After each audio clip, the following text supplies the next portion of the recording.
Waves chapter number 8 से related हमारा ये यूनिट है। इसमें सबसे पहले जो मैं फार्मूला लिखूंगा प्रोग्रेसिव वेव के लिए, जो रिलेशन यूज हमारे पास होता है,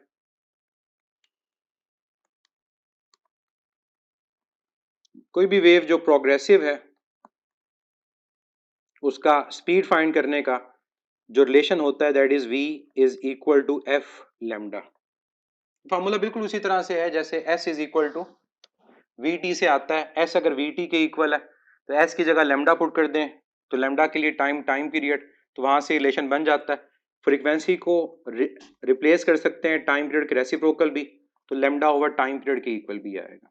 इससे रिलेटेड भी क्वेश्चंस आते हैं, मतलब ये है आसान फार्मूला, लेकिन क्वेश्चन इससे रिलेटेड भी आते हैं, तो ये ना सोचा कि मुश्किल सवाल ही आते हैं, आसान क्वेश्चन भी आपसे पूछे जा सकते हैं। फिर फ्रीक्वेंसी को इवन नंबर ऑफ वेव्स की फॉर्म में पूछें तो फ्रीक्वेंसी का रिलेशन ये चेंज होकर बन जाएगा number of waves over time, और साथ मल्टीप्लाई क्या हो रहा है लैम्डा। ये सारे एक ही रिलेशन है। फिर आपको मैंने बताया था कि जब मीडियम चेंज होता है तो क्या चीज कांस्टेंट होती है, क्या चीज चेंज होती है, उसको भी मैं यहाँ रिवाइज कर दूं कि जब हम बात करेंगे विद इन सेम मीडियम की, तो विद इन सेम मीडियम याद रखें कि हमारे पास जो स्पीड होती है वो कांस्टेंट रहती है, चाहे मैकेनिकल वेव है या नॉन मैकेनिकल वेव है, और फ्रीक्वेंसी का वेवलेंथ के साथ जो रिलेशन होता है वो इनवर्स होता है। और जब हमारे पास मीडियम चेंज होगा, एक मीडियम से दूसरे मीडियम में वेव प्रोपगेट करेगी, तो तब फ्रीक्वेंसी की जो वैल्यू है वो कांस्टेंट रहती है। जब फ्रीक्वेंसी कांस्टेंट रहेगी तो स्पीड वेवलेंथ के साथ चेंज हो रही होती है। रिलेशन क्या है? डायरेक्ट। फिर लाइट और साउंड का कंपैरिजन मैंने आपको लेक्चर में बताया था। सेकंड, मैं यहां पर बात करना चाहूंगा फार्मूला स्पीड ऑफ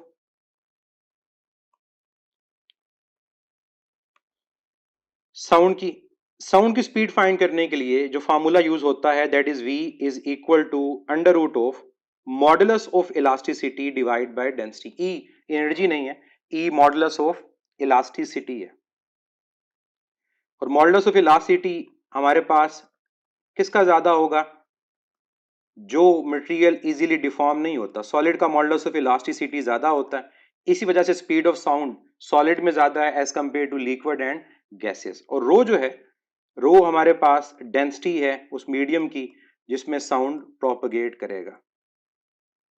और जब हम कहते हैं कि क्या मॉइस्चर आने से स्पीड ऑफ साउंड को फर्क पड़ेगा, तो मॉइस्चर आने से डेंसिटी चेंज होती है, और जब डेंसिटी चेंज होगी तो ऑब्वियसली स्पीड ऑफ साउंड की जो वैल्यू है वो भी हमारे पास चेंज हो रही होती है। फिर स्पीड ऑफ साउंड के हवाले से दो सेपरेट हमारे पास आइडियाज सामने आए थे। एक हमारे पास आता है न्यूटन्स फार्मूला, जो गलत एक अजम्पशन थी कि जब साउंड प्रोपगेट करेगा एयर में तो टेम्परेचर कांस्टेंट होगा। जो करेक्ट अजम्पशन है वो ये है जो लेप्लास ने दी कि साउंड जब एयर में प्रोपगेट करेगा तो हीट कांस्टेंट रहेगी। तो न्यूटन फार्मूला से हमें जो मॉडुलस ऑफ इलास्टिसिटी मिलता है वो आइसोथर्मल मिलता है, क्योंकि टेम्परेचर कांस्टेंट है और ये प्रेशर के इक्वल है। और Laplace heat constant adiabatic modulus होगा, और ये इक्वल होगा गैमा टाइम पी। गैमा को पता है ratio between CP and CV. और ये जो न्यूटन फार्मूला और लेप्लास करेक्शन है, ये दोनों जो आप रिलेशन पढ़ते हैं याद रखिएगा, ये speed of sound in air के लिए पढ़ रहे होते हैं। इस वजह से हमारे पास ये जो ई है दोनों केसेस में, ये क्या है? ये हमारे पास बल्क मॉडुलस है। याद रखिएगा कि दोनों केसेस में जो ई है ये क्या होगा? ये बल्क मॉडुलस होगा।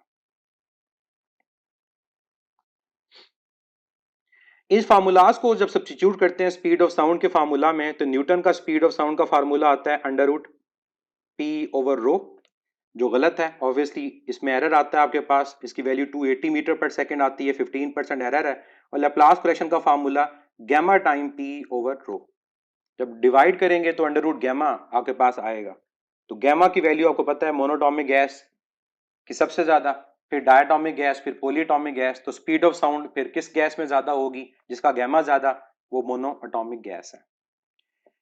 फिर इसी स्पीड ऑफ साउंड के अंदर हमारे पास जो फार्मूलाज आते हैं टेम्परेचर पॉइंट ऑफ व्यू से, कि अगर हम दो डिफरेंट टेम्परेचर्स पे कंपेयर करें, फॉर टू डिफरेंट टेम्परेचर्स, कि टेम्परेचर के बढ़ाने से स्पीड ऑफ साउंड की वैल्यू बढ़ती है।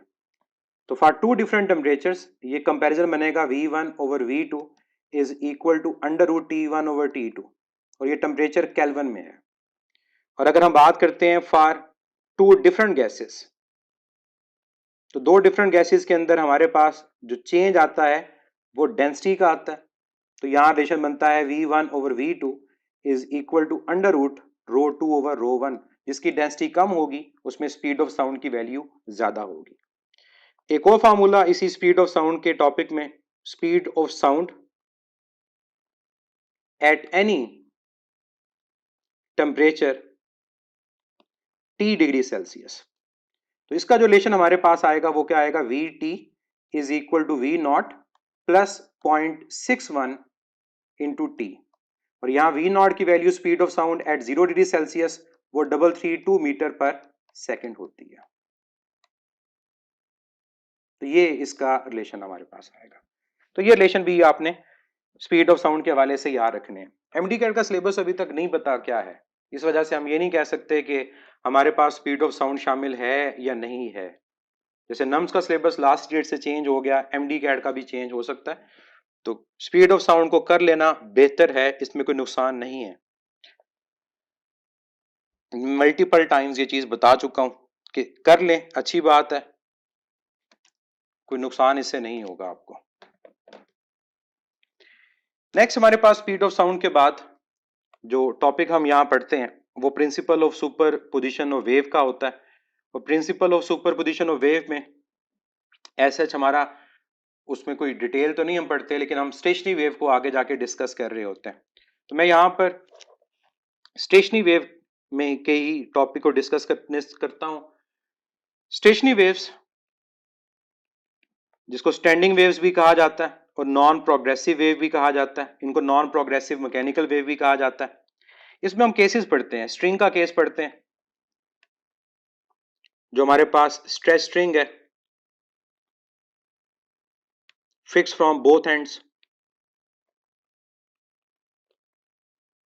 वन एंड वाला आपके केस बुक में नहीं है, बोथ एंड वाला केस आपके बुक में है। दूसरा हमारे पास जो केस होता है वो stretch string in a air column होता है।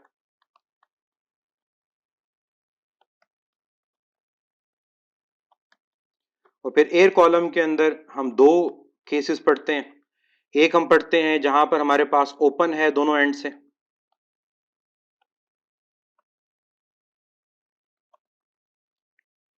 और दूसरा केस हम इसमें पढ़ रहे होते हैं वो क्लोज फ्रॉम बोथ एंड्स होता है। ये हम पढ़ते हैं स्ट्रेच स्ट्रिंग के अंदर प्रोडक्शन के अंदर जो केसेस है। अब फार्मूलाज मैं यहां पर डिस्कस करता हूं हार्मोनिक वाइज। कि सबसे पहले अगर मैं बात करता हूं फंडामेंटल फ्रीक्वेंसी की, फंडामेंटल फ्रीक्वेंसी का जो दूसरा नाम है वो क्या है? फंडामेंटल फ्रीक्वेंसी का जो दूसरा नाम होता है वो बेसिक टून होता है, क्योंकि इसके बाद ओवर टून है, इसको बेसिक टून भी कहा जाता है, और बेसिक टून के अलावा इसको फर्स्ट हार्मोनिक भी कहा जाता है। स्ट्रेच स्ट्रिंग के केस में जो F1 हमारे पास होगा ये किसके इक्वल होगा? V/2L। और अगर मैं इसको फंडामेंटल वेवलेंथ की फॉर्म में लिखूं तो फिर हमारे पास आता है λ1 is equal to 2L। Stretch string in a open pipe from both ends, उसका फार्मूला और पाइप और स्ट्रिंग जो दोनों एंड से फिक्स है उसका फार्मूला सेम होता है, फंडामेंटल फ्रीक्वेंसी का भी और फंडामेंटल वेवलेंथ का भी। लेकिन जब पाइप एक एंड से ओपन और एक से क्लोज होगा तब उसकी फंडामेंटल फ्रीक्वेंसी ओपन पाइप के मुकाबले में हाफ हो जाती है, यह आ जाता है V/4L। और इसकी जो वेवलेंथ है, अगर फ्रीक्वेंसी हाफ तो वेवलेंथ डबल, तो 2L का डबल ये 4L आएगी। एक और चीज मैं यहां पर आपको क्लियर कर दूं कि स्ट्रिंग में जो फर्स्ट स्टेशनरी वेव हमारी जनरेट होती है उसके अंदर दो नोड और एक एंटी नोड प्रोड्यूस होता है, तभी हम कहते हैं जो लेंथ है वो λ/2 के इक्वल है। लेकिन जब पाइप की बात करते हैं, पाइप जो दोनों एंड से ओपन है, चाहे दोनों का रिलेशन सेम, लेकिन वहां पर एक नोड और दो एंटी नोड प्रोड्यूस होंगे, लेकिन लेंथ वहां पर भी λ/2 के इक्वल है। लेकिन पाइप एक एंड से ओपन और एक से क्लोज हो तो उसमें फंडामेंटल के अंदर एक नोड और एक एंटी नोड प्रोड्यूस होती है और वहां लेंथ लैम्डा बाय 4 के इक्वल होती है। ये कंपैरिजन आपको पता होना चाहिए कि किन दो में आपके रिजल्ट सेम है और किन दो में रिजल्ट डिफरेंट है। अब फंडामेंटल फ्रीक्वेंसी के बाद हमारी जो नेक्स्ट फ्रीक्वेंसी आती है, हम उसको क्या बोलते हैं? हम उसको बोलते हैं सेकंड हार्मोनिक। और सेकंड हार्मोनिक के अलावा इसको बोलते हैं first overtone. Basic tone के बाद जो हमारे पास फ्रीक्वेंसी है वो फर्स्ट ओवर टून। अब फर्स्ट ओवर टून यहां पर होगा F2 और ये होता है 2 टाइम्स F1 और यहां पर जो लेमडा की वैल्यू आती है वो 2L/2 वो L के इक्वल आती है। इस केस में भी ऐसा ही है, F2 जो है वो 2 टाइम्स F1 के इक्वल है, लेकिन यहां पर जो लेमडा की वैल्यू वो भी आपके पास सेम आएगी L के इक्वल। अब फ्रीक्वेंसी बढ़ रही है, फ्रीक्वेंसी डबल, वेवलेंथ हाफ। अब जो पाइप हमारे पास एक एंड से ओपन और एक से क्लोज है, याद रखिएगा वहां पर सेकंड हार्मोनिक नहीं होती, वहां पर कोई सेकंड हार्मोनिक नहीं होती, क्योंकि सिर्फ वहां पर ऑड हार्मोनिक्स होते हैं, नो सेकंड हार्मोनिक। ये पॉइंट याद रखना है। और रीजन क्या है? रीजन ये है कि इसमें सिर्फ और सिर्फ प्रोड्यूस हो रहे होते हैं क्या? Odd harmonics. अब मैं अगर यहां पर एक और चीज देखूं कि कितने नोड्स और कितने एंटी नोड्स हैं, तो मैंने लेक्चर में क्या बताया था, जो हर नेक्स्ट स्टेशनरी वेव होती है किसी भी केस में, पाइप चाहे ओपन है चाहे क्लोज, एक नोड और एक एंटी नोड बढ़ जाएगा। तो पहले में दो नोड और एक एंटी नोड था, यहां पर क्या होगा? यहां पर अब तीन नोड होंगे और दो एंटी नोड होंगे। यहां पर दो एंटी नोड एक नोड था, यहां तीन एंटी नोड और दो नोड होंगे। ये पॉइंट आपको पता होना चाहिए। और यहां से लेंथ को देखें तो ये किसके इक्वल है? लैम्डा, क्योंकि डिस्टेंस बिटवीन अल्टरनेट नोड्स, और ये भी अगर आप मेजर करें तो ये भी लैम्डा के इक्वल आता है। नेक्स्ट हम बात यहां पर करेंगे थर्ड हार्मोनिक की। अब थर्ड हार्मोनिक यहां पे कहलाता है सेकंड ओवरटोन। पहले दो केसेस में यहां पर जब F3 हम लेंगे तो F3 हमारे पास इक्वल आएगा 3 टाइम्स F1 और जो लैम्डा 3 हमारे पास आएगा वो 2L/3 के इक्वल आएगा। सिमिलरली यहां पर भी F3 आएगा 3 टाइम्स F1 और लैम्डा 3 आएगा 2L/3। अब आए क्लोज पाइप पे। क्लोज पाइप के अंदर हार्मोनिक तो ये एग्जिस्ट करता है, हम इसको नाम क्या देते हैं? हम इसको नाम देते हैं थर्ड हार्मोनिक का। लेकिन थर्ड हार्मोनिक अब डायरेक्ट फंडामेंटल के बाद आया ना, तो बेसिक टून के बाद आने वाली फ्रीक्वेंसी को क्या बोलते हैं? First overtone. तो थर्ड हार्मोनिक इसमें फर्स्ट ओवर टून होता है और इसकी वैल्यू हमारे पास किसके इक्वल आती है? F3। ये हमारे पास इक्वल आती है 3 टाइम्स F1 के। और इसमें अगर हम वेवलेंथ की बात करें तो वेवलेंथ हमारे पास किसके इक्वल आएगी? 4L/3 के इक्वल आएगी। अब इसमें नोड्स एंटी नोड्स की तादाद कितनी होगी? इसमें पहले दो लूप थे, अब यहां पर कितने लूप हो जाएंगे? यहां पर तीन लूप हो जाएंगे, मजीद एक नोड और एक एंटी नोड बढ़ जाएगा। अब तीन अगर हमारे पास ये लूप है, एक लूप λ/2 होता है तो ये 3λ/2 होगा। यहां भी ऐसा ही है, यहां पर भी एक नोड और एक एंटी नोड बढ़ जाएगा। पहले तीन एंटी नोड थे तो अब यहां पर चार एंटी नोड हो जाएंगे और यहां पर भी लेंथ किसके इक्वल आएगी? 3λ/2। और इस केस में हम ये देखेंगे कि पहला जो केस था उसमें एक एंटी नोड और एक नोड था, अब यहां पर दो एंटी नोड और दो नोड हो जाएंगे और ये लेंथ किसके इक्वल आएगी? ये 3λ/4 के इक्वल आएगी। इन दोनों के बाद, इन दोनों के दरमियान कोई भी स्टेशनरी वेव प्रोड्यूस नहीं होती। और थर्ड हार्मोनिक के बाद यहां पर कौन आएगा? या फिफ्थ हार्मोनिक आएगा। और फिफ्थ हार्मोनिक को क्या बोलेंगे? Second overtone. फोर्थ हार्मोनिक यहां एग्जिस्ट नहीं करता क्योंकि सिर्फ और सिर्फ ऑड हार्मोनिक्स होते हैं। अब मैं बात करता हूं nth हार्मोनिक की। nth हार्मोनिक यहां पर किसके इक्वल होगा? Fn is equal to n times F1। इसको आप n लूप्स भी कह सकते हो कि n लूप प्रोड्यूस होंगे और F1 की वैल्यू आपको पता है किसके इक्वल है? V/2L। इसी तरह जो लैम्डा n होगा वो λ1/n के इक्वल होगा या 2L/n के इक्वल होगा और n की वैल्यू यहां पर आपके पास नेचुरल नंबर्स होंगे। सेम रिजल्ट पाइप जो दोनों एंड से ओपन है उसके लिए भी आता है कि उसका भी जो nth हार्मोनिक है वो NF1 होगा और ये होगा NV/2L, और यहां पर भी लैम्डा n इक्वल आएगा लैम्डा 1/n, और ये होगा 2L/n, और n की वैल्यू यहां पर भी नेचुरल नंबर्स होंगे। ये हम बात कर रहे हैं किसकी? nth हार्मोनिक की। और हार्मोनिक और ओवरटोन में क्या डिफरेंस है? 1 का। अगर हम कहते हैं सेवंथ हार्मोनिक है, तो सेवंथ हार्मोनिक क्या है? 6 ओवरटोन। तो कई दफा हम एग्जामिनर कहता है कि स्ट्रिंग दोनों एंड से फिक्स है, 6 ओवरटोन की फ्रीक्वेंसी को फाइंड करें, तो 6 ओवरटोन का मतलब क्या होगा? Seventh harmonic. तो मैं अगर आपको इन दोनों में एक शॉर्टकट बताता हूं, वो शॉर्टकट क्या है कि इन दोनों केसेस में आपने ओवरटोन को कैसे कन्वर्ट करना है हार्मोनिक के अंदर, क्योंकि हमने फार्मूलाज हार्मोनिक के पढ़े हैं, तो हार्मोनिक वाइज हमने याद रखना है। तो अगर वो कहता है कि nth ओवरटोन फाइंड करें, तो nth ओवरटोन का मतलब कौन सा हार्मोनिक होगा? इसका मतलब होगा n+1 हार्मोनिक।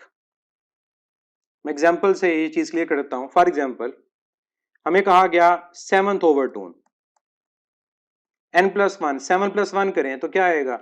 ये 8th हार्मोनिक होगा। तो एग्जामिनर के इस क्वेश्चन का मतलब होगा कि हमने F8 कैलकुलेट करना है, और F8 इन केसेस में क्या होगा? 8F1, F1 फाइंड करेंगे या गिवन होगा, हमारी फ्रीक्वेंसी कैलकुलेट हो जाएगी। अब आए जो पाइप एक एंड से ओपन है और एक से क्लोज, उसके रिजल्ट्स क्या आते हैं? उस केस में nth हार्मोनिक जो होगा वो NF1 के इक्वल आएगा, और यहां पर F1 की वैल्यू जो है वो V/4L है। लैम्डा n देखने में यहां भी लैम्डा 1/n है, लेकिन लैम्डा 1 की वैल्यू यहां 4L है, और n की वैल्यू यहां सिर्फ और सिर्फ ऑड हार्मोनिक्स है, 1, 3, 5, 7 एंड सो ऑन। अब जब कंपैरिजन किया जाता है तो किसमें हार्मोनिक ज्यादा होते हैं? ओपन पाइप या क्लोज पाइप? तो ओपन पाइप के अंदर। तो यहां पर कहते हैं कि यहां पर all types of harmonics present होते हैं, इवन भी और ऑड भी। लेकिन यहां पर आप देख सकते हो कि इस वैल्यू को देखकर हमें क्या पता चला कि क्लोज पाइप के अंदर सिर्फ और सिर्फ ऑड हार्मोनिक्स होंगे, इसलिए इसके हार्मोनिक्स की तादाद उसके मुकाबले में कम होती है। अब ये जो 1, 3, 5, 7 है, सिर्फ रिवीजन की हद तक मैं बता दूं ये क्या है नाम इनके। जो 1 होगा, n की वैल्यू 1, ये हमारे पास होगा थर्ड हार्मोनिक, बल्कि सॉरी 1 की मैं बात कर रहा हूं। जो 1 हमारे पास होगा ये क्या होगा? ये 1 होगा फर्स्ट हार्मोनिक, और कहने की हद तक इसको जीरो तो ओवरटोन कह सकते हैं, अदरवाइज ये बेसिक टोन है। जो 3 है ये आपके पास है थर्ड हार्मोनिक, और थर्ड हार्मोनिक के अलावा इसको कहा जाता है कि ये हमारे पास कौन सी ओवरटोन है? ये हमारे पास फर्स्ट ओवरटोन है। तो थर्ड हार्मोनिक हो या फर्स्ट ओवरटोन हो, एक ही बात है। और ये जो 5 है ये क्या होगा? ये फिफ्थ हार्मोनिक होगा, और फिफ्थ हार्मोनिक के अलावा इसको कहा जाएगा ये सेकंड ओवरटोन है। तो फिर ये 7 क्या होगा? ये 7 हमारे पास होगा कि ये सेवंथ हार्मोनिक है, और सेवंथ हार्मोनिक के अलावा ये थर्ड ओवरटोन है। अब जैसे मैंने वहां पर शॉर्टकट आपको बताया, यहां भी मैं शॉर्टकट बता दूं आपको कि इस केस में अगर आप लोगों ने कन्वर्ट करना है किसको? ओवरटोन को हार्मोनिक में, क्योंकि फार्मूला तो हार्मोनिक वाइज हम पढ़ रहे हैं। तो इसका शॉर्टकट क्या है? इसका शॉर्टकट ये है कि nth ओवरटोन की वैल्यू अगर कैलकुलेट करनी है तो ये 2n+1 हार्मोनिक के इक्वल आएगा, 2n+1। मैं एग्जांपल से इसको बताता हूं, और ऊपर से आपको वेरीफाई भी कर लोगे। तो फर्स्ट करो, वो कहता है कि आप कैलकुलेट करें सेकंड ओवरटोन को इन अ क्लोज पाइप। तो आप इधर n की जगह 2 पुट कर देंगे, तो 2 इंटू 2+1, तो 2 इंटू 2+1 4+1 5, तो ये क्या है? ये आपका फिफ्थ हार्मोनिक है।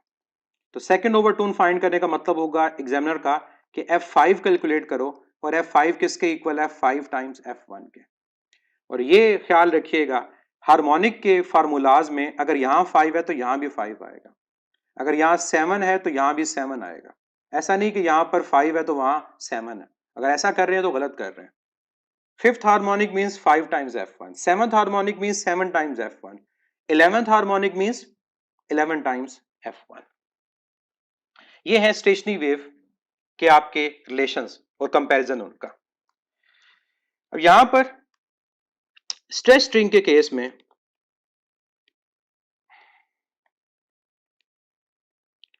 जो स्पीड का रिलेशन हमारे पास यूज होता है, क्योंकि स्ट्रेस स्ट्रिंग जो है वो आपको पता है कि उसमें जो स्टेशनरी वेव प्रोड्यूस होती हैं वो ट्रांसफर्स नेचर की हैं,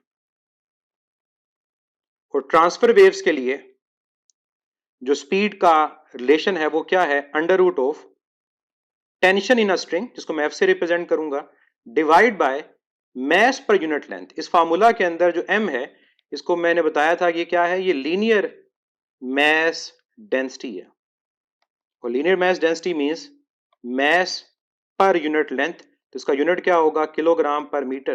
तो कल जब मैंने रॉकेट की बात की थी, मैंने कहा था एक और फार्मूला आपकी बुक में है जहां पर फार्मूला में एम मैस को रिप्रेजेंट नहीं करता, तो यहां वो एम क्या है, ये basically mass per unit length है।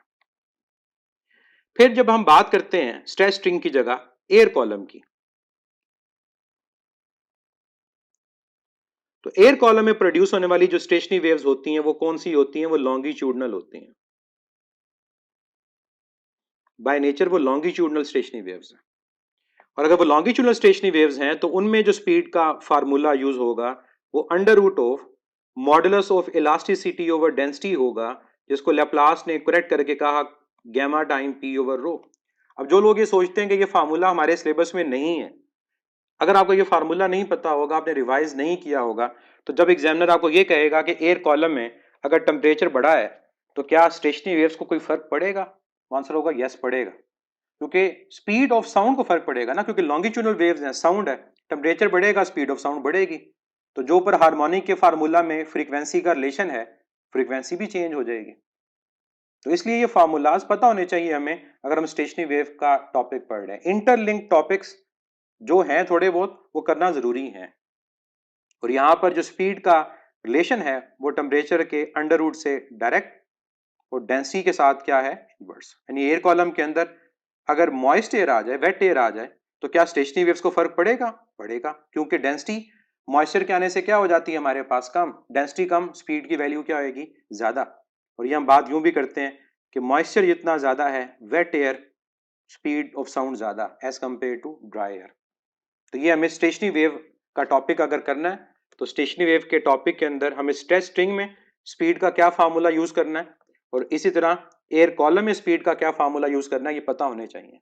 अब डॉपलर्स इफेक्ट की तरफ चलते हैं।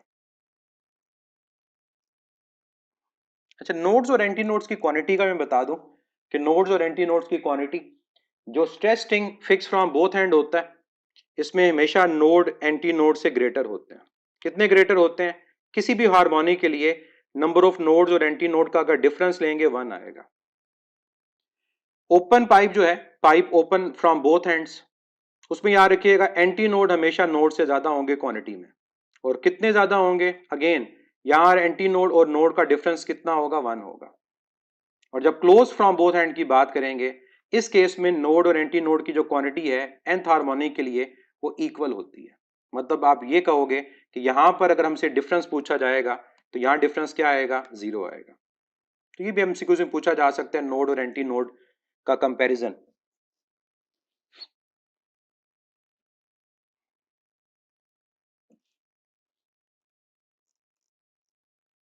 डॉपलर्स इफेक्ट, उसमें अगर आपको एक फार्मूला बेसिक याद हो जाए तो ओवरऑल आप तमाम जो केसेस हैं उसी फार्मूला से डिस्कस कर सकते हैं। डॉपलर इफेक्ट में हम ये कहते हैं कि हमारे पास अपीरेंट चेंज आता है फ्रीक्वेंसी का जब रिलेटिव मोशन होती है ऑब्जर्वर और सोर्स के दरमियान। तो डॉपलर इफेक्ट की जो मेनली डिपेंडेंस है वो रिलेटिव मोशन के ऊपर है, या चेंज इन डिस्टेंस के ऊपर है बिटवीन ऑब्जर्वर एंड सोर्स। कई दफा हमें ये क्वेश्चन पूछा जाता है कि अगर हमारे पास सिर्फ डिस्टेंस हो तो क्या डिस्टेंस पे डॉपलर इफेक्ट डिपेंड करेगा, no, Doppler effect will depends on change in distance, not only on distance. पे डॉपलर इफेक्ट मैकेनिकल वेव और नॉन मैकेनिकल वेव दोनों पे एप्लीकेबल होता है।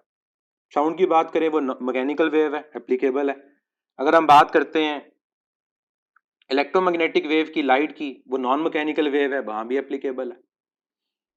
अब डॉपलर इफेक्ट का फार्मूला क्या है, जिससे तमाम केसेस आते हैं, मैं उसी को लिखूंगा। वो फार्मूला है F dash apparent change in frequency is equal to v plus minus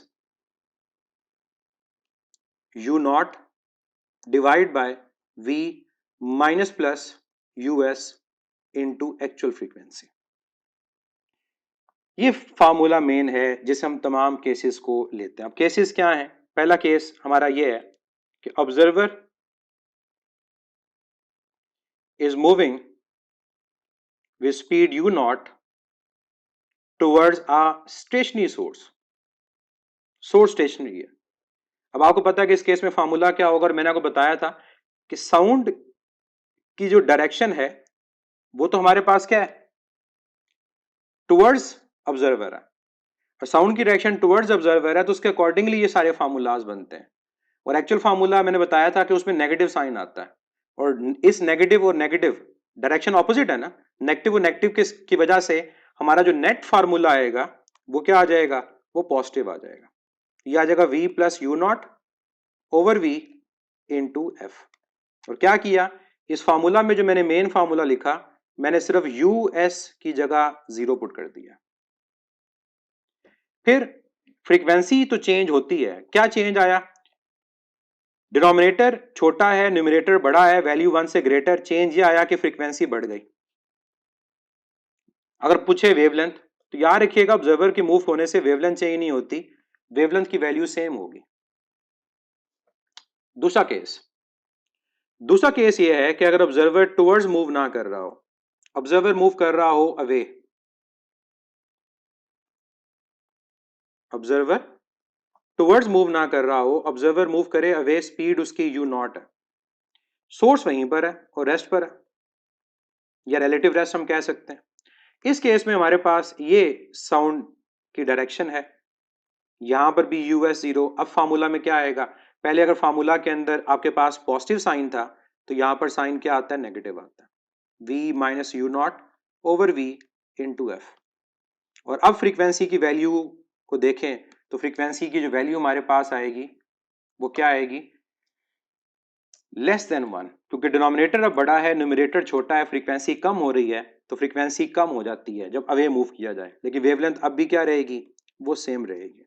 अब यहां पर आप सोचते हैं कि अगर वेवलेंथ कांस्टेंट है तो फ्रीक्वेंसी चेंज किसकी वजह से हो रही है, तो मैंने बताया था आपको, ऑब्जर्वर के टुवर्ड्स मूव होने से अपेरेंट स्पीड बढ़ती है, स्पीड ऑफ साउंड के अंदर सोर्स की स्पीड ऐड हो जाती है, और अवे मूव करने से अपेरेंट स्पीड कम हो जाती है, साउंड की स्पीड में से ऑब्जर्वर की स्पीड कम हो जाती है, और ये कॉज बनता है फ्रीक्वेंसी के चेंज का, क्योंकि v is equal to F lambda, अगर लेमडा कांस्टेंट है तो v और f चेंज हो रहे हैं। ये हो गए ऑब्जर्वर के केस। अब आए सोर्स की तरफ। अब सोर्स के भी दो केसेस हैं, या तो जो सोर्स है वो मूव कर रहा होगा टुवर्ड्स ऑब्जर्वर, या मूव कर रहा होगा अवे फ्रॉम ऑब्जर्वर, कितनी स्पीड से, us है। अब ऑब्जर्वर रेस्ट पर है, ऑब्जर्वर अगर रेस्ट पर है यानी u नॉट अब 0, फार्मूला में u नॉट 0 पुट कर दें, us अप्लाई करें, तो क्या आपके पास फार्मूला आता है, फार्मूला इसका बनता है ऊपर v नीचे v माइनस us। अब न्यूमरेटर छोटा है, डिनोमिनेटर बड़ा है, वैल्यू बढ़ जाएगी, हम कहेंगे फ्रीक्वेंसी बढ़ गई है। क्यों बढ़ती है, वेवलेंथ की वजह से, वेवलेंथ चेंज हो रही है, फ्रीक्वेंसी बढ़ रही है तो वेवलेंथ कम हो रही है, कितनी कम होती है, एक्चुअल वेवलेंथ में से मोशन की वजह से वेवलेंथ डिक्रीज कर जाती है। और उसका फार्मूला अगर लिखना चाहें, सिंपली फ्रीक्वेंसी के फार्मूला को इन्वर्ट कर दें, जब इन्वर्ट करेंगे तो ये फार्मूला बन जाएगा v minus us over v into lambda. और स्पीड की बात करें तो सोर्स के मूव करने से स्पीड चेंज नहीं होती, हमारे पास स्पीड की वैल्यू क्या रहेगी, सेम, यानी यहां वेवलेंथ और फ्रीक्वेंसी रिलेट हो रहे होंगे। एंड लास्ट वन, अगर हमारे पास सोर्स जो है वो मूव कर रहा है away from observer, observer relative rest position पर है, ऑब्जर्वर हमारे पास रेस्ट पर, फार्मूला में क्या चेंज आएगा, फार्मूला में चेंज ये आएगा कि अब नीचे नेगेटिव साइन की जगह पर पॉजिटिव साइन आ जाएगा। अब डिनोमिनेटर बड़ा है, फ्रीक्वेंसी की वैल्यू कम हो जाएगी, अगर फ्रीक्वेंसी कम हो रही है तो वेवलेंथ की वैल्यू इंक्रीज करेगी, एक्चुअल में डेल्टा लैम्डा ऐड हो जाएगा, तो फार्मूला क्या बनेगा, v plus us over v into lambda. और रही बात स्पीड की, तो स्पीड यहां पर क्या है, सेम, तो वेवलेंथ का चेंज फ्रीक्वेंसी को चेंज करेगा। अब जब रेड शिफ्ट और ब्लू शिफ्ट की बात की जाती है तो वो यहीं से पता चलता है। अगर यहाँ पर वेवलेंथ को देखें, जब सोर्स टुवर्ड्स मूव कर रहा है तो वेवलेंथ की वैल्यू क्या कर रही है, डिक्रीज। तो ये हमारा स्पेक्ट्रम जो होगा वो शिफ्ट होगा ब्लू की तरफ, और ये कहलाता है ब्लू शिफ्ट। और जब मूव करेगा अवे, वेवलेंथ क्या कर रही है, इंक्रीज, ये प्लस का साइन है। अब वेवलेंथ अगर इंक्रीज करेगी तो स्पेक्ट्रम शिफ्ट होगा रेड की तरफ, और हम इसको क्या बोलते हैं, मोशन ऑफ स्टार्स के अंदर ये हमारे पास रेड शिफ्ट है। तो ये फॉर्मूलाज हैं जो इन केसेस से आते हैं। और यहां मैं एक पॉइंट आपको बता दूं कि ये जो फॉर्मूलाज हैं इसमें ऑब्जर्वर अगर मूव कर रहा है या सोर्स मूव कर रहा है तो हमने दूसरी बॉडी को रेस्ट पे लिया। अगर दूसरी बॉडी को रेस्ट पे लिया तो इन चारों फॉर्मूलाज में ये जो यू नॉट हमारे पास आ रहा है या हमारे पास यूएस आ रहा है, ये रिलेटिव स्पीड है। ये क्या है, रिलेटिव स्पीड। और रिलेटिव स्पीड के केसेस मैंने फर्स्ट पार्ट जो फार्मूला था उनका था बताया था आपको कि अगर बॉडी मूव करेंगी सेम डायरेक्शन में तो डिफरेंस लेंगे रिलेटिव वेलोसिटी में, और अगर डायरेक्शन ऑपोजिट होगी तो रिलेटिव वेलोसिटी में उनका क्या लेंगे, सम लेंगे। ये ख्याल रखना आपने कि जब आपने इन फार्मूलाज को अप्लाई करना है। क्लियर है ये पॉइंट कि फ्रीक्वेंसी का हमारा जो रिलेशन है वो किस तरह से ये बनते हैं। और जो मैंने शुरू में नेगेटिव साइन की बात की थी ना, अगर आप उसके हवाले से इसको याद रखना चाहें, अगर आपने इन फार्मूलाज के रिलेटिव उसको याद नहीं रखना तो फिर आप इस के तरह से इसको याद रखोगे, F dash is equal to V minus U not over V minus U S into F. अब अगर आपके पास ऑब्जर्वर है, ऑब्जर्वर मूव कर रहा है स्पीड यू नॉट से किसकी तरफ, सोर्स की तरफ। वेव तो सोर्स से प्रोड्यूस होनी है ना, और वेव की जो डायरेक्शन है, स्पीड है जो है, वो क्या ऑब्जर्वर के अलोंग है, ऑपोजिट है, ऑपोजिट है। अगर ऑपोजिट है तो यहां पर होगा क्या, इस फार्मूला के अंदर जो यू नॉट है उसके साथ साइन क्या आएगा, नेगेटिव। जब साइन नेगेटिव आएगा तो ये जो फार्मूला हमने लिखा, ये फार्मूला चेंज होके क्या बन जाएगा, v, नेगेटिव और नेगेटिव क्या हो जाएगा, positive you not, source rest पर है, इंटू वी इंटू एफ। तो इस तरह से भी आप इसको याद रख सकते हो। एक और एग्जांपल मैं आपको देता हूं, फॉर्मूला है v minus U not over v minus U S into F. अब ऑब्जर्वर में मूव नहीं करवाता, अब मैं सोर्स मूव करवाता हूं। अब सोर्स जो मूव कर रहा है वो कहां मूव कर रहा है, वो सोर्स मूव कर रहा है let's say away from observer. अब जिस डायरेक्शन में सोर्स मूव कर रहा है उसी डायरेक्शन में जो साउंड वो प्रोपगेट कर रहा है उसकी भी स्पीड है। अब क्या यूएस वी के अलोंग है, अगर यूएस वी के अलोंग तो यहां साइन क्या आएगा, यहां साइन आएगा पॉजिटिव। तो अगर ऑब्जर्वर की स्पीड वी के अलोंग हो, नेगेटिव पॉजिटिव साइन, ऑपोजिट हो नेगेटिव साइन। और यहां पर फॉर्मूला अब क्या बनेगा, ऊपर आएगा v, नीचे साइन क्या पॉजिटिव, तो यहां नेगेटिव के साथ पॉजिटिव आएगा, नेगेटिव ही रहेगा। ये फार्मूला बन गया। तो दोनों तरह से मैंने बता दिया, अब आपकी मर्जी है ऊपर वाले तरीके से याद रखना चाहे या नीचे वाले से, आंसर सेम आएगा। तो ये फार्मूला आपके पास है कि इस तरह से भी आप करना चाहें सॉल्व तब भी ठीक है, और जो ऊपर मैंने मेथड बताया उसे करना चाहें तब भी ठीक है। एक दो दफा फार्मूलाज लिखेंगे फिर आपको इवन ये शॉर्टकट की जरूरत भी नहीं पड़ती कि किस शॉर्टकट से हम इनको सॉल्व करें, आप डायरेक्ट उनको लिखना शुरू कर देते हैं, टुवर्ड्स है या अवे है। फिर दोनों मूव भी कर सकते हैं, ये ना सोचिएगा कि सिर्फ एट अ टाइम एक मूव करेगा, ऑब्जर्वर मूव करेगा या सोर्स मूव करेगा, दोनों मूव भी कर सकते हैं। तो अगर दोनों मूव करेंगे तो फिर आपके फार्मूला में at a time you not भी आ रहा होगा, यूएस भी आ रहा होगा कई दफा। और अगर आप चाहते हैं कि दोनों ना आए तो फिर रिलेटिव स्पीड को फाइंड कर लें, फिर या अकेला यू नॉट आएगा या अकेला यूएस आएगा। मैं कोई एग्जांपल लिख देता हूं, उससे आपको आइडिया हो जाएगा कि क्या मतलब है इसका, कि दोनों आएंगे या एक आएगा। मैं एग्जांपल लेता हूं आपकी बुक की, दो कार्ड्स हैं जो मूव कर रही हैं हमारे पास एक ही डायरेक्शन में। इस कार की स्पीड को मैं बोल देता हूं वी ए, इस कार की स्पीड को मैं बोल देता हूं वी बी। इसको मैं बोल देता हूं ये स्पीड मेरे पास 30 किलोमीटर पर आवर है, और इसकी जो स्पीड मेरे पास है वो 20 किलोमीटर पर आवर है।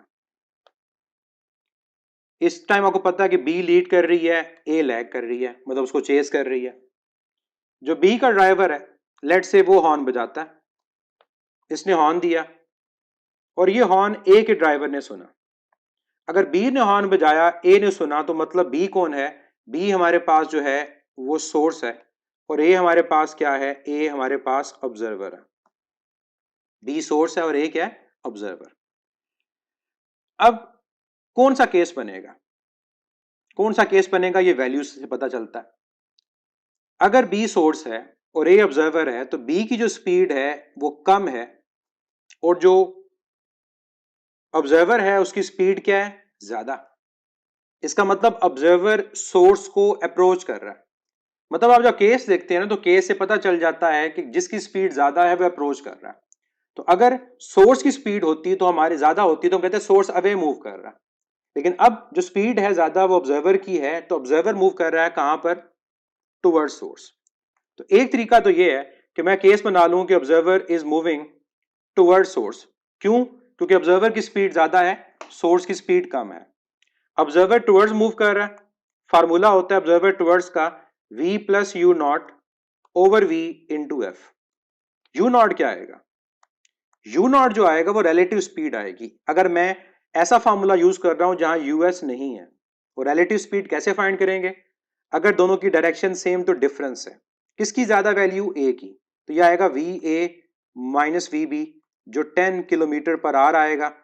कन्वर्ट करके सब्स्टिट्यूट करेंगे, आंसर आ जाएगा। दूसरा मेथड क्या है? दूसरा मेथड ये है कि हम देख रहे हैं कि ऑब्जर्वर और सोर्स दोनों मूव कर रहे हैं। अब केस को हाफ करके देखें क्या केस है। सोर्स के मुताबिक सोर्स मूव कर रहा है अवे, ऑब्जर्वर के मुताबिक ऑब्जर्वर मूव कर रहा है टुवर्ड्स। एरो से पता चल रहा है। अब जो ए की यूनिवर्सल फार्मूला था उससे फार्मूला बनाए। ऑब्जर्वर जब मूव करता है टुवर्ड्स, फार्मूला में हमारे पास आता है v प्लस यू नॉट, और जब सोर्स मूव करता है अवे, नीचे भी फार्मूला क्या आएगा? v plus US. अब इस u नॉट और यूएस की जगह क्या पुट करना है इस फार्मूला में? अगर तो फार्मूला में आप दोनों वैल्यूज को पुट कर रहे हैं और दोनों बॉडीज मोशन में है, तो याद रखिए अब रिलेटिव पुट नहीं करना। अब यहां पर u नॉट की जगह आपने va की स्पीड 30 पुट करनी है और यूएस की जगह आपने vb स्पीड 20 पुट करनी है। और अब आप इसको सॉल्व करेंगे, आंसर आपका आएगा। तो ये आपकी चॉइस है कि आप इनमें से किस तरह से इन क्वेश्चंस को सॉल्व करना चाहते हैं। कोई कंपल्शन नहीं है कि आपने इसी केस से करना है। मैंने आपको तमाम केसेस बता दिए। अब ये आप पर होगा कि आप इसको कैसे यूज करना चाह रहे हैं। ये हमारे पास वेव्स के फार्मूलाज हैं, जिसमें मेनली दो ही टॉपिक के फार्मूलाज हैं, एक स्टेशनरी वेव के और दूसरा हमारे पास है डॉपलर्स इफेक्ट।